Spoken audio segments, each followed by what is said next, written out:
Merci Stéphanie, merci Aïflo. Alors j'ai un petit bouton, c'est lequel? Oui, droite-gauche.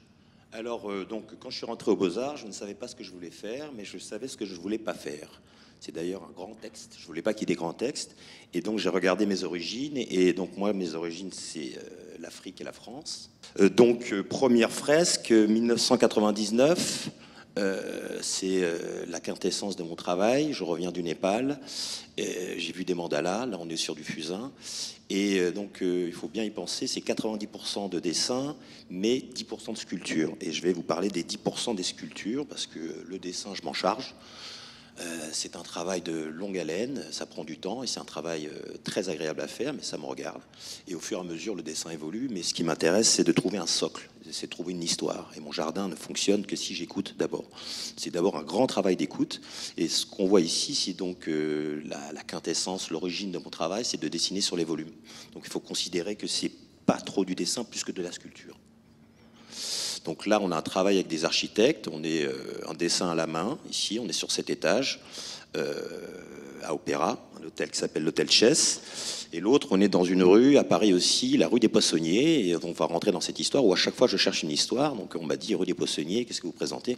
Du corail. Donc à chaque fois, chaque fresque a son histoire, là on est sur une cascade. À la base, j'ai une formation de graveur, donc on a dans le dessin une qualité de dessin qui est très proche de la gravure. Hein, c'est ciselé. Et donc, ce qui m'intéresse, c'est de questionner au départ, c'est de questionner l'exotisme et de se dire qu'avec une plante, on a un langage universel. Et de ça, de cette idée du langage universel, je me suis rendu compte que les plantes étaient bien plus que ça.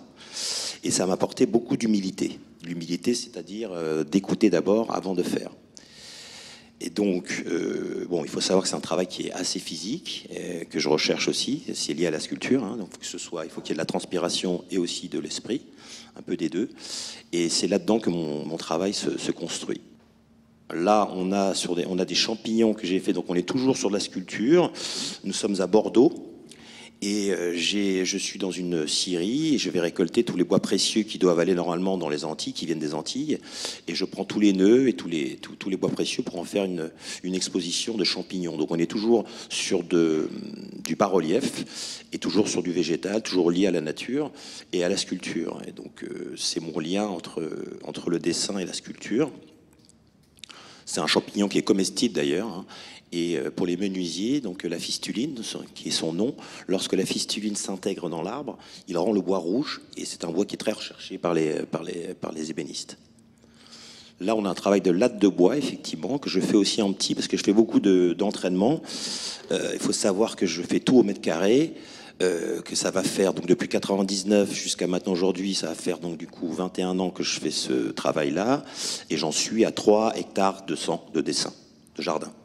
Donc il y a cette petite histoire alors que tout le monde rend la planète aride, j'essaye par mon dessin de grignoter un peu plus. Donc j'en suis à 3 hectares 200. Et ces lattes de bois, en fait, correspondent à des dessins que je fais. C'est un petit crayon, un gel Tech 4, pour ne pas donner la marque. Et c'est marqué 1000 mètres d'encre dessus. Et donc je vends des dessins au kilomètre. Donc il y a toujours cette histoire. Bon, je suis un ancien sportif, un ancien coureur de fond. Et donc il y a aussi cette histoire de toujours parler de mètres, de métrage et de grignoter un peu le jardin sur la planète. Voilà, donc on est un peu plus dans l'abstraction, mais ça me plaît. Là, nous sommes dans le vif du sujet avec une table de ping-pong en forme d'île de Pâques et un dessin au mur. Donc on est un peu aussi ici, un peu dans la quintessence de mon travail. Il faut penser qu'il y a toujours du noir et du blanc pour plusieurs raisons. Déjà que le végétal en noir et blanc, à mes yeux, est indatable, c'est-à-dire qu'il ne vieillit pas. Il y a une rapidité d'exécution, il y a le fait d'arriver avec un crayon et puis un mur blanc ou d'une autre couleur qui fait que ça donne une sensation un peu de création très excitante. Et il y a l'île de Pâques en bas. Et l'île de Pâques, c'est un des derniers endroits qui a été colonisé par l'homme et un des premiers qui a été fui par l'homme, par ses bêtises. Hein, donc c'est à petite échelle ce qu'on est en train de faire sur le globe. Je vous en parlerai peut-être tout à l'heure.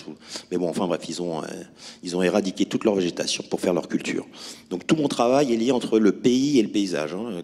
Quelle est la différence, la frontière ténue entre le pays et le paysage. Hein. On aime beaucoup avoir une forêt d'éoliennes pas très loin de chez soi, mais pas en face de chez soi, par exemple. Hein.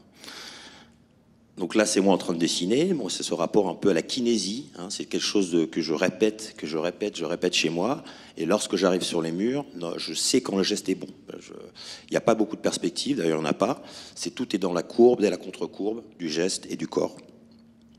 Là, on est dans la petite forme, ce qu'on pourrait appeler, d'ailleurs c'est monsieur Christian Bernard du MAMCO de Genève qui nous avait donné cet exercice à faire, comment en une forme on peut raconter son histoire. Donc là, on peut tous prendre son trousseau de clés et regardez, on tire la clé et puis on arrive en bas, moi j'appelle ça Manhattan, en haut on a les nuages. Et donc du coup cette histoire de la petite forme est très importante comme une sorte de signature, la clé du paradis en gros. Bon, parce que ce que je questionne c'est encore histoire, le paradis, l'exotisme. Donc là nous sommes sur des petites verrières où on ne voit plus le végétal. Pour la petite histoire, je travaillais dans un lieu qui était complètement paumé en Haute-Marne. Personne ne voulait les voir. Et puis ils m'ont dit, monsieur Chabert, qu'est-ce que vous nous proposez? Je dis, on va faire un jardin empoisonné, qu'avec des plantes qui sont soi-disant empoisonnées ou de mauvaises herbes. Et rendez-vous compte, il y a des plantes qu'on mange qui sont empoisonnées. Il y a des plantes qu'on donne qui sont empoisonnées, notamment le muguet. Hein. Le muguet est une plante très violente, hein, qu'on appelle la plante de belle-mère. C'est vrai, c'est vrai. Donc voilà. Alors, voilà, alors donc là, je reviens un peu à mon travail qui est toujours lié au dessin. On est toujours lié sur la ligne, la découpe, que ce soit la table de ping-pong, mes dessins sur le mur. Il y a toujours cette idée du crayon et du mur, donc du geste simple et rapide, mais toujours du dessin. Donc l'ombre reportée en fait partie. Donc ces petites verrières, ce sont un peu de mes derniers chouchous. Donc là, on est sur le dernier travail où on voit l'évolution entre le 99 et ça, c'est l'année dernière. Et ce qu'il faut savoir que ça, on est sur un hall d'immeuble à Pantin. Et ce que j'aime bien, c'est faire la transaction, enfin faire passer la transition entre le luxe, parce que ça m'arrive aussi de travailler pour Clarins, ça m'est arrivé de travailler pour Orange, pour Montclair, mais j'aime beaucoup aussi travailler pour les halls d'immeubles, hein, de travailler pour le social. L'idée, c'est vraiment de sortir de l'atelier, de ne pas rester dans mon atelier. L'atelier, c'est dessiner. Mais après, encore une fois, comme je le dis, je cherche un socle, je cherche une histoire pour pouvoir créer mon dessin. Et donc j'ai appris par le végétal effectivement cette humilité qui m'apporte, voilà, après toute cette générosité que je vais apporter dans le dessin aussi, qui est liée aussi à mes deux cultures, hein, surtout à ma culture africaine, mais que j'aborde là-dessus avec un grand engouement. Je crois que là-dessus, oui, je voulais revenir vraiment sur le côté du monumental fragile. Moi, je pense que c'est bien d'avoir ce côté un peu foisonnant, mais toujours quand un peu la nature, elle est monumentale, mais elle est fragile. Hein. Il y a ce côté un peu, on en donne beaucoup et en même temps, elle est très fragile. Donc j'aime bien cette idée-là, de donner tout en restant un peu ténu. Le noir et blanc l'apporte.